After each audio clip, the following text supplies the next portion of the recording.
Sure. If you ever needed a mascot for left field boss fights, Smorg here is the perfect guy for the job.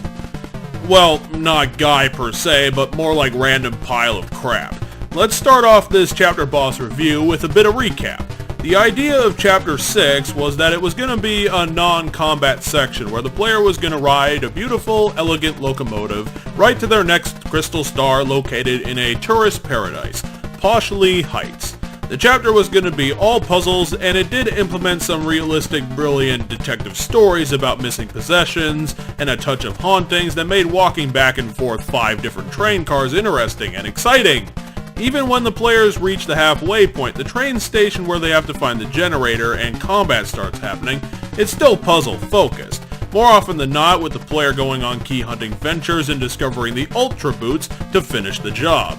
It was looking like the job was done until Mario woke up to a completely empty train, and then right out of no man's land jumped the onomatopoeic Smorg, a gear-based creature that cobbled itself together into a run-of-the-mill Japanese tentacle monster, kind of, sort of. Dealing with Smorg is similar to Cortez from Chapter 5, in that you have to deal with multiple tentacles to get at Smorg's core to deal actual damage, and the less tentacles are defeated, the higher the damage is coming down. And Smorg here is an unforgiving beast, dishing out 5 damage for each tentacle left in the ring. Being able to crowd manage with special attacks or partner abilities is gonna be critical here.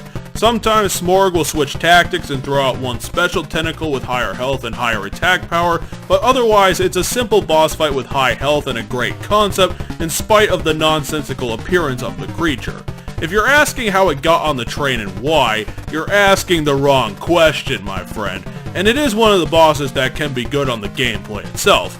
It still feels completely out of place that Chapter 6 had a boss fight at all, but, you know, it works, and that's all that matters.